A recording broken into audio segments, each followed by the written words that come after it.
Como mencionábamos también el viernes en el grupo de WhatsApp, hoy vamos a recordar aquello que un día, como ayer, hace 503 años, sucedió, el llamado inicio de la Reforma Protestante, de la que Mark ya nos ha estado introduciendo. Y como él bien ha dicho, esta reforma que ayer se celebraba y se conmemoraba alrededor del mundo, no por los hombres, sino por la obra que Dios llevó a cabo por medio de hombres. Ese movimiento ya había empezado siglos antes. De hecho, Dios siempre ha estado guiando y dirigiendo su iglesia para el cumplimiento de sus propósitos.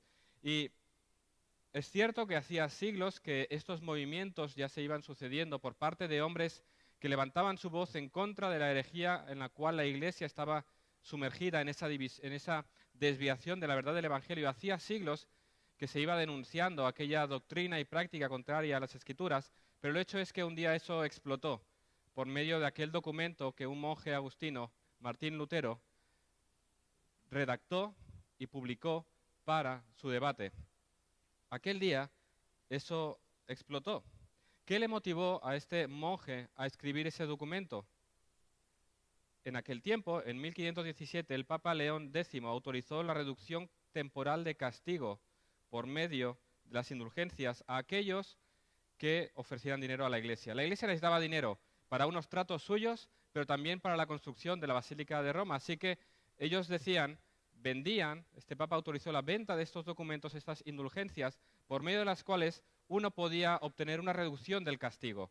¿Sí? Aquello que Dios podía hacer todavía aquí o en el purgatorio, supuestamente de purificación, por medio de la compra de esos documentos, pues se iba reduciendo el tiempo de ese castigo. Así que se llegó a hacer una venta de indulgencias, un comercio de este tipo de documentos, y se llegó a vender de tal manera como en el Mercat dels Dissabtes, aquí a Vilafranca, por medio de eslogans y de lemas para que la gente se acercara a comprar. Uno de estos vendedores fue John Tetzel, que él decía, para que las personas vinieran a su parada a buscar esas indulgencias, él decía: tan pronto caiga la moneda en la bolsa, el alma del difunto salta del purgatorio. Hombre, ¿quién no compraría con lo poco que tengo o no tengo ese documento para salvar a aquel familiar que ya está allí en el purgatorio, para pagar quizás por los pecados que yo ya he ido cometiendo y que tienen que todavía ser purificados? Hasta este punto llegó el comercio de las indulgencias. Tan pronto caiga la moneda en la bolsa, ese alma salta del purgatorio. Claro, eso encendió el corazón de Lutero. ¿Cómo podemos haber llegado a ese punto en el que se comercia con la salvación? Por eso, él redactó ese documento, esas 95 tesis, un documento que él redactó para abrir un debate académico. ¿Sí? Fueron publicadas en aquella puerta del castillo de la Iglesia de Todos los Santos en Wittenberg, para abrir un debate. Era lugar, un panel donde se clavaban documentos para ser compartidos. Y él quería abrir un debate académico. ¿Para qué? Para que por medio de ese debate la Iglesia regresara a la verdad del Evangelio, tanto en doctrina como en práctica. Así que la intención de Lutero no fue iniciar una revolución, fue reformar y volver a la verdad del Evangelio a aquella iglesia que se había desviado hasta ese punto. Él quería abrir un debate, pero ese documento se viralizó. Y mira que no había ni WhatsApp, ni Instagram, ni Facebook, ni Twitter, no había nada de eso, pero había una herramienta muy poderosa y novedosa, que era la imprenta. Así que se empezaron a copiar y recopiar esos documentos y se viralizó. En toda Alemania la gente leía esas tesis escritas por este monje y las debatían, y muchos decían: wow, esto es verdad. Esto es lo que la Escritura dice. Muchos estaban de acuerdo con lo que este monje había escrito, pero también había otros que no estaban de acuerdo, por supuesto, porque desmontaba todo su sistema. Llegaron a acusar a Lutero de hereje. Lo llamaron a varias confrontaciones y debates para hacerle ver su error y que se retractara y se corrigiera, porque estaba desviado y estaba haciendo un gran mal a todo el país.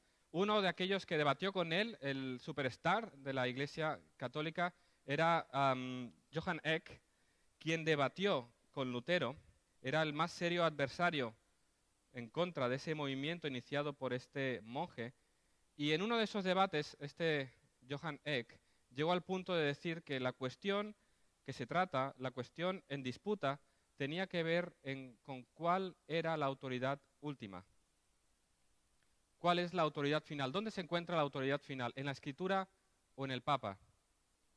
Y Lutero dijo: sobre esto realmente trata la cuestión. ¿Cuál es la autoridad final, la fuente de la autoridad en todas las cuestiones acerca de doctrina y práctica? ¿En las Escrituras o en el Papa y los concilios? Y este se convirtió en uno de los puntos principales. Lutero ya había dicho en la tesis número 62 que el verdadero tesoro de la Iglesia es el santo evangelio de la gloria y la gracia de Dios. Para Lutero la autoridad descansaba únicamente en las Escrituras. Él sabía que los hombres de los concilios se equivocaban. Eso es lo que creía él. Y llegaría un día en que daría testimonio claro de esta verdad. Fue llamado, fue convocado ante una asamblea de los príncipes del Sacro Imperio Germánico Románico, delante de la asamblea de los más poderosos, y fue convocado en unos días para que se retractara de lo que había escrito. En una mesa pusieron todos sus escritos, aparte de las tesis, muchos más escritos que él hizo, y le dijeron, retráctate de todo lo que dice allí. Él pidió un día para responder. Él no era el superhéroe que a veces algunos presentan. Él pidió un día para pensar y meditar en ello, y después de una noche en oración, y es interesante leer su testimonio de cómo esa noche estuvo orando y clamando a Dios, su respuesta, después de pasar la noche en oración, fue la siguiente: a menos que no esté convencido mediante el testimonio de las Escrituras o por razones evidentes, ya que no confío en el Papa ni en su concilio, debido a que ellos han errado continuamente y se han contradicho, me mantengo firme en las Escrituras a las que he adoptado como mi guía. Mi conciencia es prisionera de la palabra de Dios y no puedo ni quiero revocar nada reconociendo que no es seguro o correcto actuar contra la conciencia. Que Dios me ayude. Amén. Ese es el convencimiento de Lutero. Si me convences por medio de las Escrituras y de la razón que eso no es correcto, yo me retracto. Pero no me fío de los papas ni de los concilios porque se han contradicho en muchas ocasiones. La palabra de Dios, las Escrituras, es la única fuente, la única y máxima autoridad para el creyente. Para entender esta controversia en esos tiempos es importante entender cómo funcionaba esto en la Iglesia y cómo sigue funcionando. La sucesión apostólica es uno de los aspectos importantes de la Iglesia católica romana y tiene que ver con el hecho de que afirma ser la única sucesora válida, ya que provienen directamente de los apóstoles. La Iglesia católica romana dice tener esa línea directa, por lo tanto tiene una autoridad única, dicen, para interpretar las Escrituras. Por lo tanto, las enseñanzas o tradiciones de la Iglesia romana provenientes del Papa eran básicamente infalibles y autoritativas, aún sobre la Escritura misma. De hecho, la Iglesia católica romana no niega la autoridad de las Escrituras, pero ellos no creen en la sola Escritura, que solo en la Escritura está la autoridad. Ellos tienen una doble autoridad. Las Escrituras y las tradiciones eclesiásticas, la palabra del Papa, tienen una doble autoridad que en la práctica es una inversión de autoridades, porque esas tradiciones eclesiásticas, palabras de concilios, están por encima de las Escrituras y no sometidas a ella como debiera ser.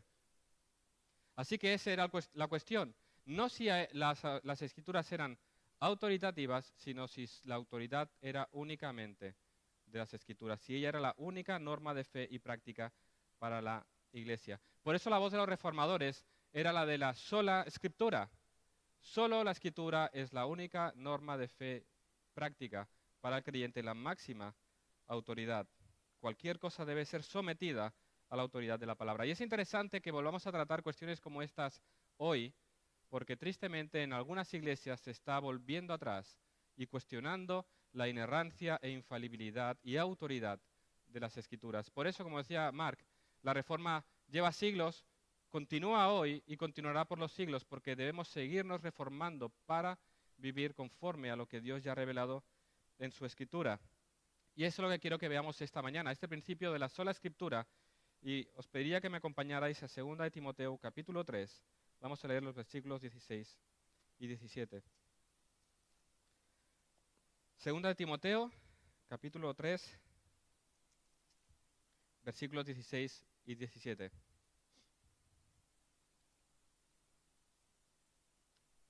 Dice así: toda la Escritura es inspirada por Dios y útil para enseñar, para redarguir, para corregir, para instruir en justicia, a fin de que el hombre de Dios sea perfecto, enteramente preparado para toda buena obra.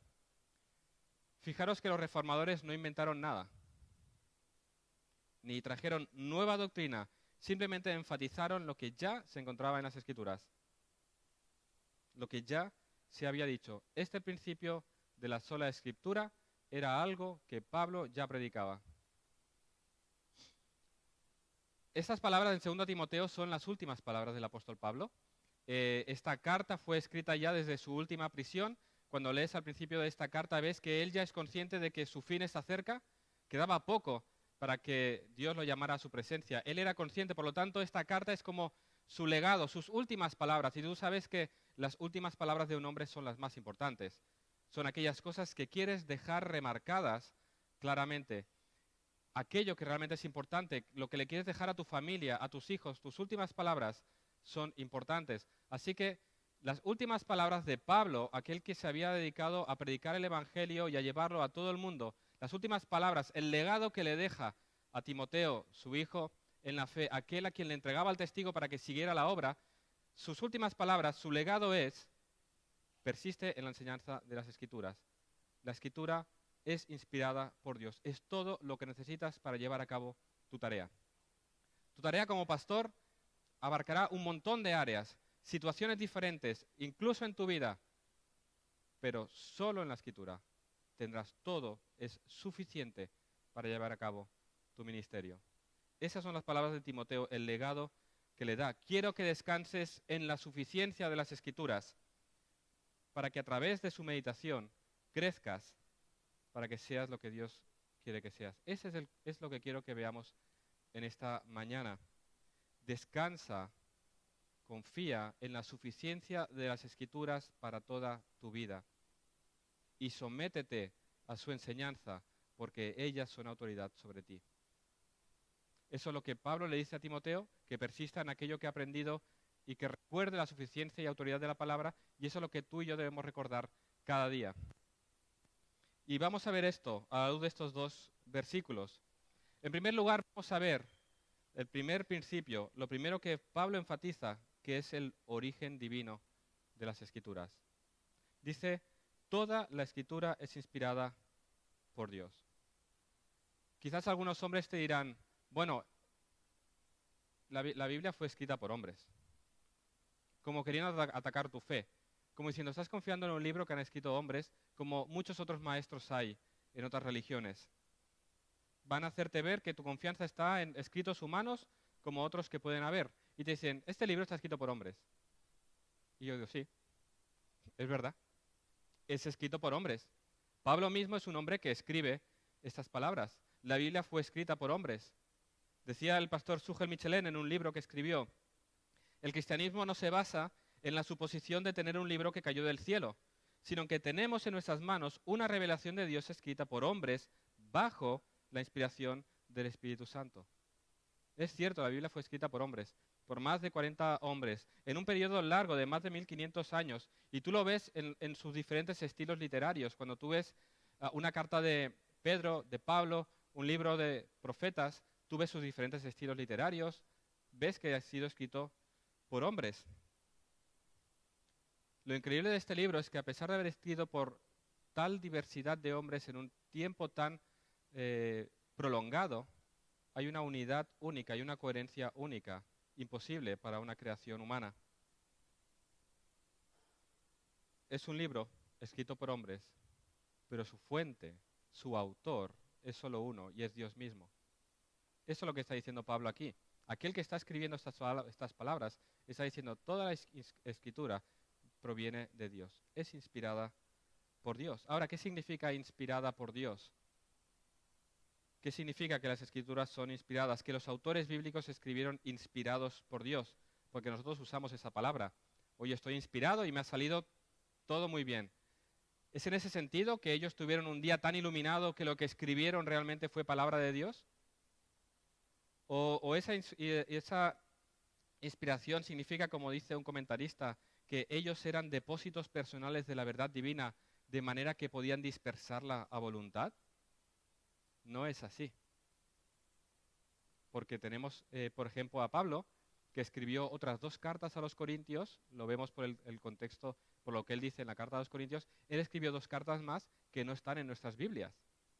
Y seguro que lo que Pablo allí decía era bíblico, era edificante, era basado en la verdad del Evangelio, seguro que todo eso era así. Era una carta que realmente habría sido de beneficio y de bendición para quien lo recibiera, pero no están en las Escrituras. Así que ellos no eran depositantes, no estaba en ellos esa capacidad de distribuirla. Inspirada por Dios significa que ha sido soplada o exhalada por Dios mismo. Que Dios dirigió todas las cosas de tal manera que lo que aquellos hombres escribían con sus manos eran las mismas palabras de Dios. Y eso no significa que Dios dictó. Mira, Pablo, escribe, toma la pluma. No, no fue un dictado. Sí que hay alguna ocasión, como leemos en Jeremías, en que Dios pone las palabras en la boca del profeta y escribe lo que Dios le dice. Pero el proceso de inspiración es esa respiración, ese soplar de Dios la palabra, dirigir de tal manera todo para que los autores, los escritores humanos, dejaran por escrito lo que Dios quería que quedara escrito. La Biblia, decía MacArthur, no es una colección de la sabiduría e ideas de los hombres, ni siquiera de los hombres piadosos. Es la verdad de Dios, su propia palabra y en sus propias palabras. El origen de este libro es divino, de la misma boca de Dios. Y eso es importante, no es mera teoría. Esto tiene que afectar realmente a nuestras vidas, porque si tú entiendes esto, que las palabras de este libro vienen directamente de la boca de Dios, que han sido sopladas por Él, entonces tu acercamiento a este libro será muy diferente. Tomarás en consideración estas palabras de una manera diferente. Verás que este libro no es un conjunto de buena enseñanza o un libro de autoayuda. No son una serie de consejos para llegar a ser mejores personas y construir una mejor sociedad. Es la revelación de Dios a los hombres. Es Dios mismo hablando. ¿Por qué digo esto? Porque tomamos las palabras en base a quien nos las dice. Si tú recibes una carta de la Asociación de Veïns o del AMPA sin menospreciar su contenido, tú la abres y la lees y bueno, a ver lo que hay. Hay una excursión del cole, hay una actividad, vale. Pero si tú recibes una carta del Ministerio de Hacienda, yo te digo que tú abres y mientras vas abriendo estás pensando, ¿me habré equivocado en la renta del año pasado? ¿Habré dejado algo y me están reclamando? Y abres la carta y empiezas a leer, a ver, porque el Ministerio de Hacienda no te escribe para saludarte. Y empiezas a leer con temor, porque sabes que ese ministerio tiene una autoridad para ti para reclamar alguna cosa. Y tú lees esas palabras siendo consciente de la autoridad que hay detrás, ¿verdad? Ahora, si yo te digo que tú tienes las palabras de Dios misma aquí, ¿cómo abres este libro? ¿Cómo tomas las palabras que hay aquí? El Ministerio de Hacienda es para temer si haces las cosas mal. ¿Cómo tomas tú las palabras de aquel que tiene toda la autoridad sobre toda la creación, sobre tu vida y sobre tu destino eterno? Yo creo que si fuéramos conscientes de ese origen divino de estas escrituras, realmente tomaríamos sus palabras como lo que son. No consejos para vivir mejor, sino la palabra de Dios para nosotros, su voluntad revelada para nosotros. Entenderíamos la autoridad que hay detrás de ella. Creo que nuestra falta de reverencia y obediencia a las Escrituras es porque olvidamos su origen. Es por eso que descuidamos su lectura y su meditación. Es por eso que no la tomamos con la reverencia que merece. La tomamos como consejo y no como autoridad. Y por eso nos acercamos a ella con la opción de tomar su consejo o no, en lugar de obedecerla o no obedecerla. Si somos conscientes de la autoridad que hay en estas palabras, nos acercaremos a este libro de otra manera. Pensad que si tenemos estas palabras no es por el esfuerzo humano en llegar a conocer a Dios. Dice el apóstol Pedro, ninguna profecía fue dada jamás por un acto de voluntad humana, sino que hombres inspirados por el Espíritu Santo hablaron de parte de Dios. Si Dios no hubiera venido y hubiera hablado, nunca habríamos podido conocerle. Si tenemos sus palabras, no es porque estos hombres hicieron una investigación para conocer a Dios y el camino de salvación, sino porque Dios se ha revelado y tenemos sus palabras. Ese es un gran privilegio. ¿Quiénes somos nosotros para que el Dios eterno venga y nos hable de esta manera? Recuerda el privilegio que tienes como hijo de Dios de tener la misma palabra de Dios escrita. A todos nos gustaría escuchar a Dios hablando. Y piensas, wow, si yo estuviera en el tiempo de los profetas cuando escuchaban de manera audible a Dios, decía John Piper, ¿quieres escuchar a Dios hablando? Lee la Biblia en voz alta. Es Dios hablando. Yo creo que si tuviéramos bien grabado en nuestros corazones la realidad del origen divino de las Escrituras, nuestro acercamiento a ella, nuestra reverencia y nuestro deseo de profundizar en ella aumentarían mucho más. ¿Cómo puede ser que tengamos la voluntad de Dios revelada tan claramente en sus Escrituras y no la busquemos? Es curioso porque muchas personas se pasan la vida buscando la voluntad de Dios para sus vidas, ¿sí? Y lo hacen con la Biblia cerrada. La voluntad de Dios para tu vida está revelada en las páginas de este libro. ¿Quieres conocerla? Abre, lee y medita las Escrituras.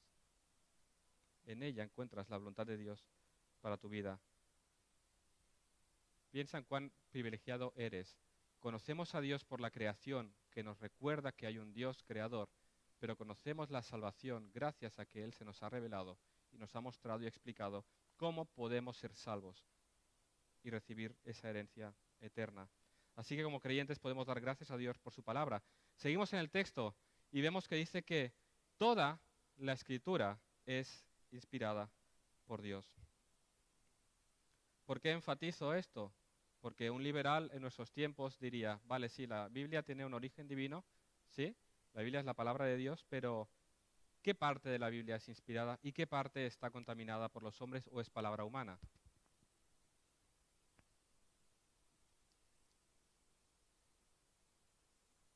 Un liberal se diría, tomaría la Escritura e intentaría sacar de ella toda la contaminación humana que hay en ella, para sacar de ella las verdaderas palabras de Dios. ¿Sí? La Biblia es inspirada, pero bueno, ¿qué partes? El liberalismo actual, que decimos actual, pero ya lleva tiempo entre nosotros, dice, entre otras cosas, que la Biblia contiene la palabra de Dios.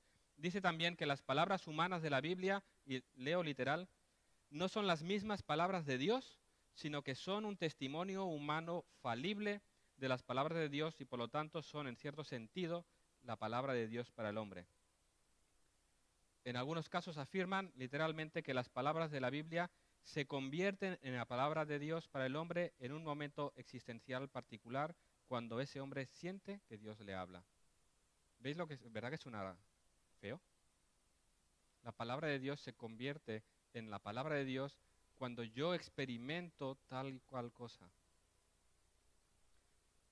Hablan de la Escritura como percepciones humanas acerca de Dios.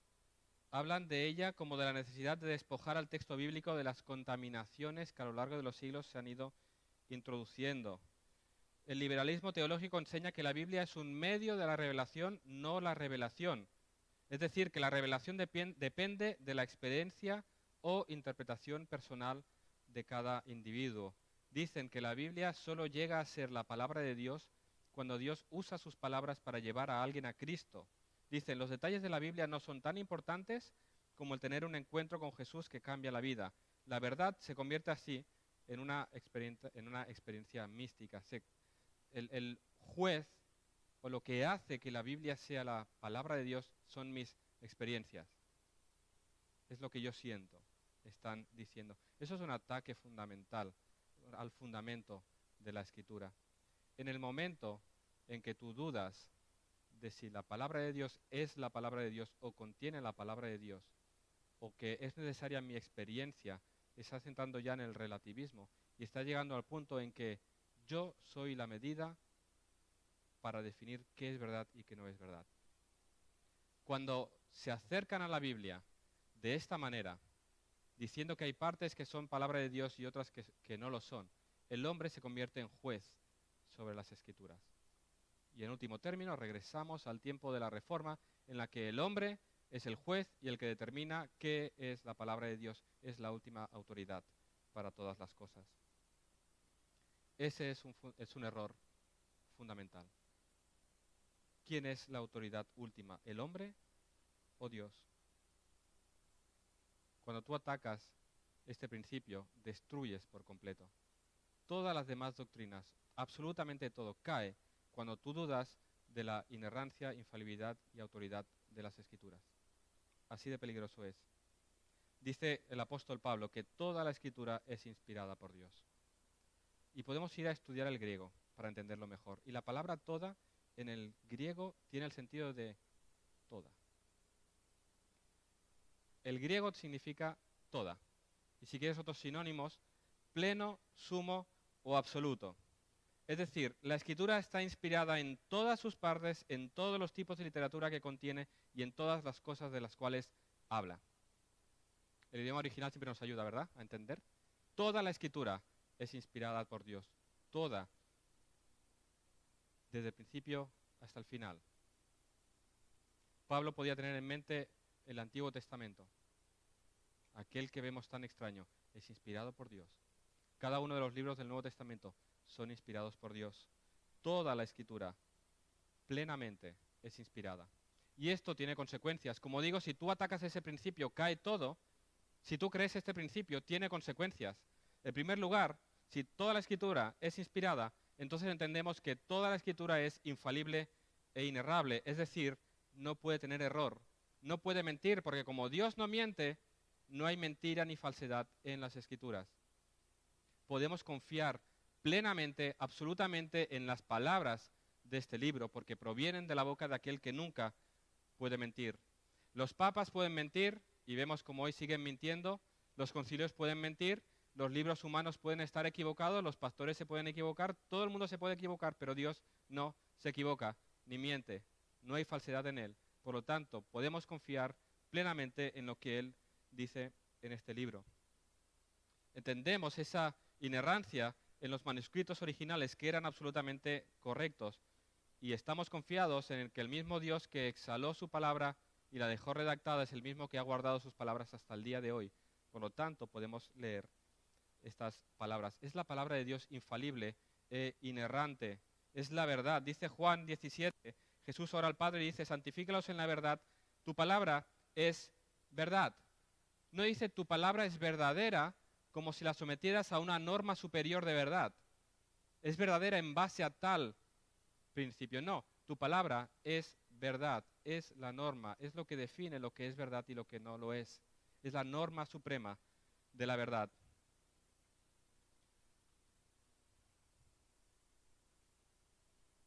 Entender esto nos va a llevar a someter todos nuestros pensamientos, toda nuestra visión acerca de todas las cosas de la vida a la palabra. Es a la luz de la verdad del Evangelio que podemos debatir cualquier asunto, no en base a nuestros argumentos. Cuando alguno de vosotros ha debatido conmigo acerca de cualquier tema, siempre llegamos a la misma cuestión. ¿Dónde enseña eso en la Escritura? ¿Dónde dice la Biblia que eso es verdad? Porque no vamos a argumentar en base a nuestras opiniones o lo que creemos nosotros que debería o no debería ser. No. Mi pensamiento y mi argumento debe estar sometido a la verdad del Evangelio, porque solo ella es verdad. No lo que a mí me gustaría, o lo que esperaría, o lo que debería ser. No, la Biblia es la norma última de verdad. Así que cualquier pensamiento sobre cualquier cosa en mi vida, sobre lo que vemos en el mundo, cualquier cosa debe ser sometida a la verdad del Evangelio. Es la norma suprema de verdad. No lo que digan los hombres, no lo que se predique, lo que se enseñe. No, la palabra, el Evangelio es la verdad de Dios. Y por eso podemos confiar, porque Dios no se equivoca. Esa es la primera consecuencia. Es la palabra inerrante e infalible y podemos confiar completamente en ella. Y a ella debemos someter nuestros pensamientos. Y la segunda es que la Biblia entonces, si es palabra de Dios, es autoridad para ti y para mí. La Biblia no es orientativa. No te aconseja cómo debes vivir, te dice cómo debes vivir. Es muy diferente. No aconseja, sino que manda. Porque es diferente. Un consejo tú lo puedes tomar o no. Un mandamiento lo puedes obedecer o desobedecer. Y las consecuencias son diferentes. Yo alguna vez a mi hijo le digo, mira, mejor sería que hicieras esto. Y si hace otra cosa, pues bueno. Pero cuando yo le mando una cosa, si él hace otra, me está desobedeciendo. Es diferente, ¿entendéis? Y en la práctica lo entendemos. En la teoría lo entendemos. La cuestión es qué hacemos nosotros en la práctica. Cuando la Biblia claramente confronta nuestro pecado y nos dice qué deberíamos hacer, pero nosotros no nos sometemos a esa autoridad, sino que decimos, bueno, eso es lo que dice la Biblia, pero yo creo que. ¿No lo habéis dicho o escuchado alguna vez? Sí, bueno, eso lo dice la Biblia, pero yo creo que la Biblia es la norma, es la verdad suprema, marca lo que debemos hacer. En los tiempos en los que ocurrió la Reforma, la Iglesia es la que determinaba lo que debería ser. Declaraba que las tradiciones de la Iglesia eran una revelación infalible de Dios. ¿Sí? Ellas marcaban lo que se debía creer o no, y tenían un intérprete infalible también, que era el Papa. Contra esto, la Reforma insistía en que la Biblia es la única autoridad en determinar la doctrina y la vida de los creyentes. Y las tradiciones no son malas. Todo el mundo tiene tradiciones. Nosotros tenemos tradiciones. No son malas en la medida en que se someten a la verdad del Evangelio y no la contradicen. Son buenas en la medida en que no contradicen lo que Dios ya ha dicho en su palabra. Las tradiciones que están en contradicción con la Biblia no provienen de la boca de Dios y deben ser eliminadas. La sola escritura, este principio, es la única manera de evitar que la opinión personal o de grupo prevalezca sobre la enseñanza de la Biblia. Decía Wayne Grudem, la autoridad de la Biblia quiere decir que todas las palabras de la Biblia son palabras de Dios, de una manera tal que no creer o desobedecer a alguna de ellas es no creer o desobedecer a Dios mismo. Eso es lo que está diciendo. Y como digo, esto no es una mera teoría acerca del principio de la sola escritura, sino que tú tienes que preguntarte, ¿te acercas a este libro con la reverencia y obediencia que él merece? Siendo consciente de que tienes en tus manos las mismas palabras de Dios. ¿Deseas crecer en el conocimiento de la revelación de Dios? ¿Es tu cosmovisión la visión de todas las cosas moldeado por la Escritura? ¿Tus pensamientos acerca de las cosas de este mundo están moldeados por ella? ¿Es la palabra la luz que ilumina, que alumbra tu camino? ¿Es tu vida y las decisiones que tomas en tu vida moldeadas por la verdad del Evangelio? Cuando alguien te exhorta por las Escrituras, ¿eres confrontado y te humillas y reconoces la autoridad de esas palabras? Esa es la cuestión. ¿Tomas la palabra de Dios como autoritativa en tu vida y moldea tu pensamiento, tu voluntad y todas las cosas? Eso es lo que deberías preguntarte. Y si no es así, volver a los pies de Cristo en arrepentimiento. Porque es cierto que ninguno de nosotros va a cumplir la palabra de manera perfecta. Solo Cristo realmente vivió como Dios quiere que el hombre viva. Él es el hombre perfecto, el modelo, el ejemplo, la imagen de lo que es un hombre conforme a la voluntad de Dios. Él sí cumplió y se sometió a la palabra de Dios. Él es el ejemplo perfecto. Él es el que cumplió la ley que nosotros no podíamos cumplir. Pero ahora tú y yo, como hijos de Dios, siendo guiados por el Espíritu Santo, vamos a amar y vamos a desear caminar como Él caminó. Nuestra visión de las Escrituras debería ser la de Cristo, y Él amaba las Escrituras. Fijaros en cómo Él trataba las Escrituras. Cuando fue tentado en el desierto por Satanás, ¿qué dijo? ¿Cómo respondió Él la tentación? Escrito está. Es decir, ¿dice la Escritura qué? Cuando Jesús confronta a los fariseos, ¿por qué los confronta? Porque no están de camino de Emaús. Todas esas Escrituras hablan de mí. Nos muestran que Cristo es el centro de las Escrituras. Ahí vemos cómo Jesús amaba las Escrituras y las usaba. Si tú eres hijo de Dios, tu actitud hacia la Escritura va a ser la misma que la de Cristo. En primer lugar, vemos cómo Pablo nos muestra el origen divino de las Escrituras para que esto afecte cómo vivimos y cómo tomamos esas palabras. Y luego nos dice esta Escritura, toda la Escritura es inspirada por Dios, útil para enseñar, para redarguir, para corregir, para instruir en justicia, a fin de que el hombre de Dios sea perfecto, enteramente preparado para toda buena obra. ¿Alguna vez habrás escuchado o incluso planteado, ¿es la Biblia suficiente o necesito algún conocimiento más para realmente crecer como Cristo quiere que yo sea? No puede ser que la Biblia haya quedado obsoleta. Estamos en el siglo XXI, hemos avanzado un montón como civilización. Las cosas no son como hace 2000 años, el hombre ha cambiado un montón. ¿No es posible que la Biblia sea obsoleta y que necesitemos algo más aparte de estas palabras? Mira, que los no creyentes duden acerca de la suficiencia de las Escrituras no hay problema porque ellos no creen en un Dios, por lo tanto no consideran la Biblia como su palabra. Pero que el creyente pueda plantear que hace falta algo aparte de las Escrituras es realmente un problema, debería preocuparnos, porque la Biblia no es obsoleta. Leía esta semana una declaración de Lutero que decía que la Biblia no es antigua, tampoco es moderna. La Biblia, la palabra de Dios, por tanto, es eterna. Es útil para el creyente del primer siglo como para nosotros hoy. Es suficiente para el creyente del primer siglo y es suficiente para el creyente del siglo XXI. No hemos cambiado nada, le decimos, tenemos otros nombres para los mismos problemas. Antes se le llamaba tristeza, ahora se llama depresión.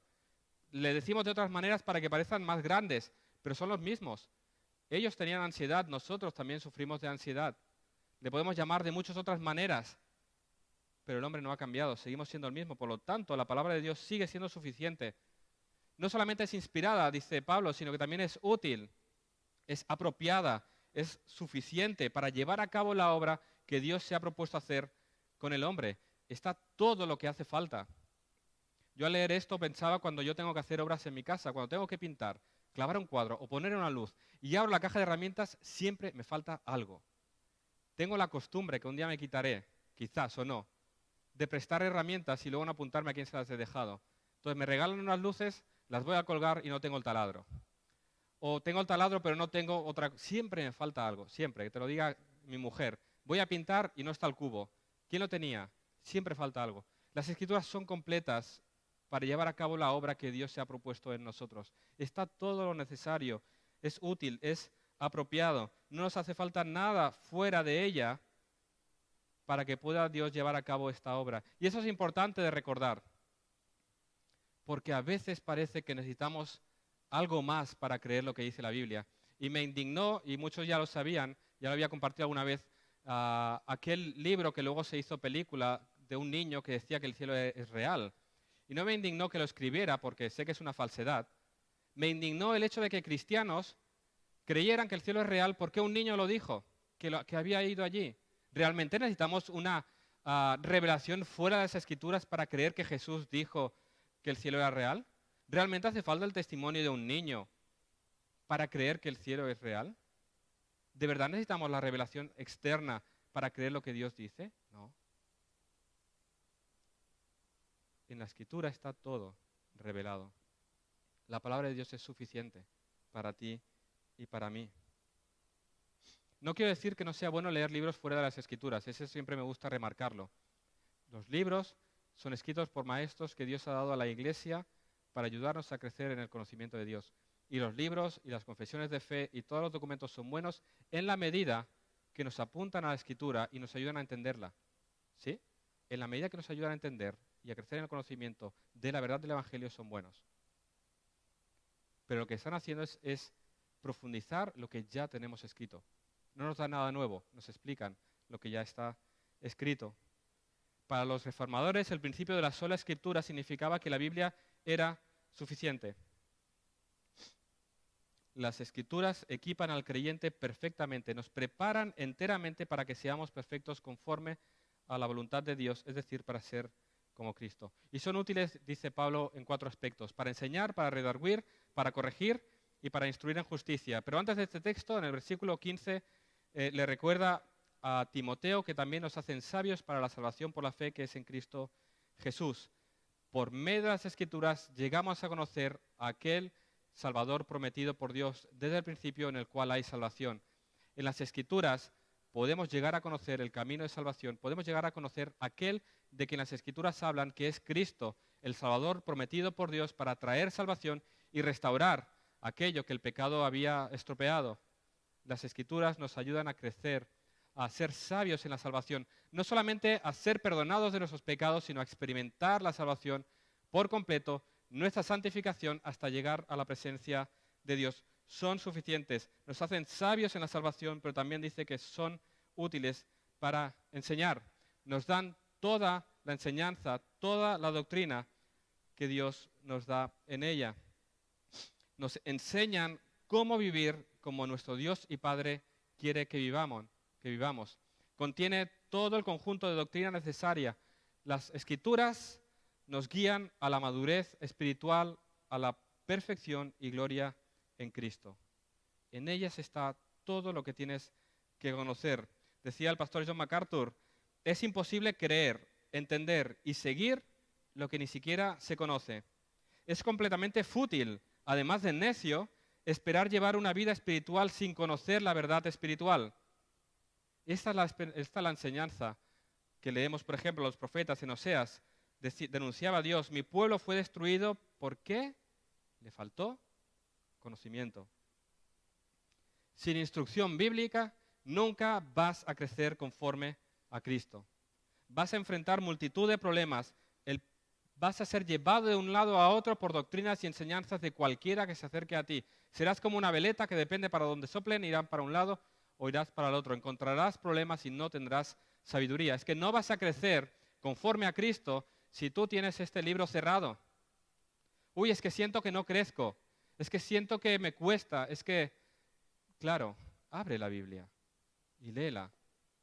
Medita en ella. Ahí está todo lo que necesites, todo lo que necesitas. Las Escrituras te van a equipar, te van a enseñar. Muchos se quejan, como digo, de debilidad y de falta de crecimiento mientras tienen sus Biblias cerradas. En tu vida vas a enfrentar multitud de decisiones que tomar, unas más sencillas y otras más complicadas. Vas a enfrentar multitud de situaciones. ¿De dónde vas a sacar la sabiduría para enfrentarlas bien?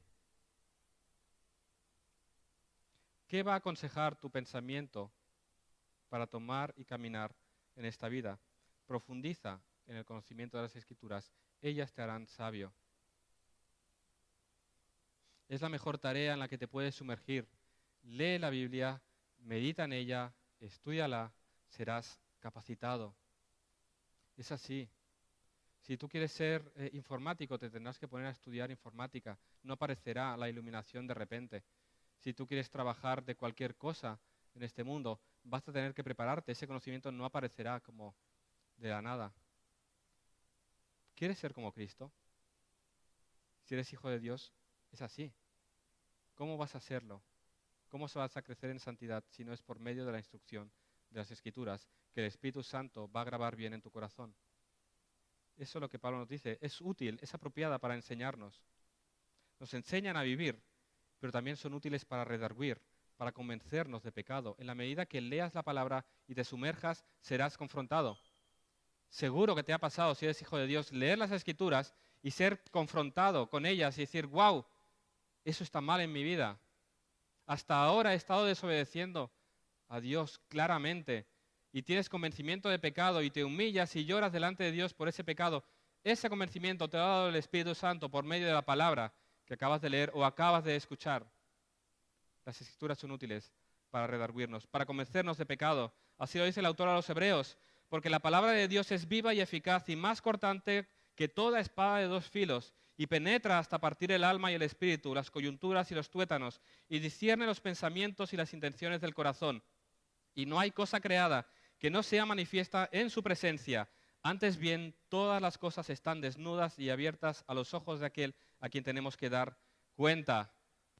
Entran, abren, nos desnudan y muestran lo que hay en nuestro corazón. Por eso digo, es la mejor tarea que puedes encaminarte y dirigirte. Lee las Escrituras, medita en ellas porque te van a convencer de pecado. Y eso es necesario para que crezcas en santidad. Son útiles para redarguir, muestran nuestra condición, nuestro pecado, y eso nos va a llevar a la cruz de Cristo para clamar por perdón y limpieza. Uno de los motivos por los cuales descuidamos la lectura de la Biblia es precisamente esto. Porque si la leemos, vamos a ver que estamos mal, y no quiero ver que estoy mal. Y como un niño que tapa los ojos para que no lo vean, nosotros cerramos el libro para que no vean, pero el pecado sigue allí. Descuidamos la lectura de la Biblia y la apartamos e incluso dejamos de asistir a la iglesia en la que se predica el Evangelio porque no queremos que se vea nuestra vergüenza y nuestra miseria. Por lo tanto, si podemos alejarlo de nosotros, mejor, porque así puedo seguir en mi pecado que me gusta y estoy cómodo. Ese es uno de los motivos por los cuales descuidamos la Escritura, porque sabes que si lees la Biblia tu pecado saldrá a la luz y no lo quieres porque ya estás bien. Pero piensa en el gran beneficio y bendición que tienes al ser confrontado, que tu pecado salga a la luz, porque así lo puedes arrancar y crecer en la santidad que Dios demanda. Ese es el beneficio que nos da la Escritura. No solamente nos advierten que dejemos el mal camino, sino que nos dirigen hacia aquello que es bueno. No solo derriban, sino también edifican, nos llevan a los pies de Cristo. Piensa en ello. Las Escrituras nos mantienen en el camino de Dios, corrigiéndonos cuando es necesario. Nos enseñan, nos redarguyen, nos corrigen cuando por nuestro pecado nos estamos yendo hacia un lado. Nos restauran, eso significa la palabra, nos vuelven al camino donde deberíamos estar. Así hacemos con nuestros hijos, los vamos corrigiendo para que no se aparten del camino que debieran seguir. Así hacen las Escrituras con nosotros, nos corrigen. Y no solamente nos corrigen y nos restauran, sino que nos instruyen en justicia, una vez más nos capacitan para vivir conforme a la voluntad de Dios. Las Escrituras nos alejan del pecado, nos hacen aborrecerlo y nos acercan a Cristo donde hay limpieza, perdón y restauración. No necesitamos nada más que las Escrituras para nuestro crecimiento. Son útiles para que el hombre de Dios sea perfecto, enteramente preparado para toda buena obra. No solo las Escrituras moldean nuestro carácter para hacernos como Cristo, sino que nos capacitan para la misión a la cual Dios nos ha preparado. Esa semana hablaba con alguien que expresaba su deseo de servir a Dios y obrar y trabajar para Él, pero decía, pero no me siento capacitado. Veo que yo no puedo. Y mi consejo para ella y para aquella persona que también piensa lo mismo, me gustaría hacer, pero no me siento capacitado, es el mismo. Pablo lo está diciendo, las Escrituras te van a capacitar para llevar a cabo la obra. ¿Quieres servir a Dios? Prepárate. Lee la Biblia, estudia, medita y Él te dará todas las herramientas, te capacitará, te habilitará para llevar a cabo la obra. Cuanto mejor conozcas las Escrituras, mejor preparado estarás para vivir y para servir a Dios. Es así. La Biblia nos moldea en la forma que Dios quiere que seamos y nos prepara y nos capacita para hacer aquello que hoy yo no me veo capaz, pero que por la gracia de Dios y su Espíritu obrando en mí por medio de su palabra, me va a capacitar para servirle de una manera útil y mejor. Decía Derek Thomas, un pastor, que nuestra oración al estudiar las Escrituras debería ser esta: enséñame, repréndeme, corrígeme y restáurame. Luego envíame como discípulo preparado para cumplir tu voluntad. Esta debiera ser nuestra actitud, nuestra oración al leer las Escrituras. Señor, enséñame, repréndeme, corrígeme, restáurame y luego envíame preparado para servirte. Esto es lo que Pablo nos está enseñando en estas palabras. La Escritura es suficiente para nuestras vidas. Es todo lo que necesitamos. Dios nos ha hablado a través de su palabra para que seamos como Cristo. Para ir terminando, hemos hablado de que Dios habla por medio de las Escrituras y el autor de Hebreos empieza su carta diciendo que Dios, habiendo hablado muchas veces y de muchas maneras en otro tiempo a los padres por los profetas, en estos postreros días nos ha hablado por el Hijo, a quien constituyó heredero de todo y por quien asimismo hizo el universo, el cual, siendo el resplandor de su gloria y la imagen misma de su sustancia, y quien sustenta todas las cosas con la palabra de su poder, habiendo efectuado la purificación de nuestros pecados por medio de sí mismo, se sentó a la diestra de la majestad en las alturas, hecho tanto superior a los ángeles cuanto heredó más excelente nombre que ellos. Dios nos ha hablado de muchas maneras, nos ha hablado a través de las Escrituras, ha ido hablando, revelándose a lo largo de los tiempos, y en estos últimos tiempos, dice, nos ha hablado por medio de su Hijo. Literalmente, dice, nos ha hablado en Hijo. Y es curioso ese detalle, porque tú puedes hablar en catalán, puedes hablar en castellano y puedes hablar en inglés. Dios ha hablado en Hijo. Nos ha hablado por medio de su Hijo. Él es la revelación última, es la palabra encarnada de Dios. Ese es el idioma de Dios. Las Escrituras nos hablan de Jesús. Jesús es la revelación completa de Dios porque en Él habita la plenitud de la deidad. En Él se cumplen las promesas de Dios. En Él Dios nos ha hablado a nosotros. La revelación ya está completa. Está cerrada porque Dios nos ha hablado por medio de su Hijo. Por eso ya no esperamos más profecía. Por eso nadie puede traer una nueva revelación por parte de Dios. Dios ya ha dicho todo en su Hijo. Es la última revelación. Por eso confiamos en que no necesitamos nada más, porque tenemos su revelación escrita y la palabra encarnada que vino a vivir entre nosotros. No hace falta nada más. Tenemos todo lo suficiente para conformar nuestras vidas a la voluntad de Dios. Así que esfuérzate en conocer la Biblia.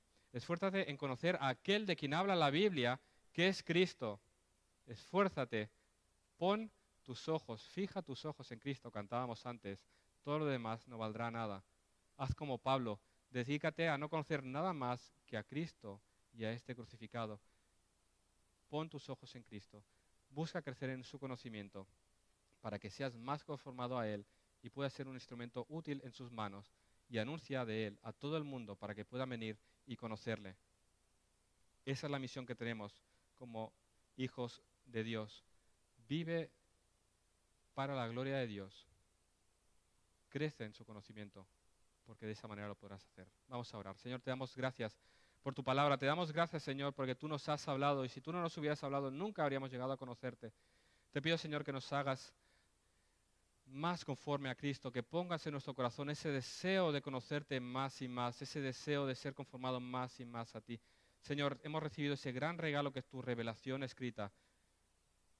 Pon en nosotros ese deseo por crecer en tu conocimiento. Señor, gracias porque tú pones el querer y el hacer, Señor, y somos movidos por tu Espíritu a buscarte. Gracias, Señor, porque tú nos das el entendimiento y la inteligencia para entender tus palabras. Transfórmanos, Señor, y haznos una comunidad que realmente se sienta a los pies de la cruz, escucha esta enseñanza y vive en obediencia a ella. Señor, sigue edificando a tu iglesia por medio de tu palabra. Te lo pido en el nombre de Jesús.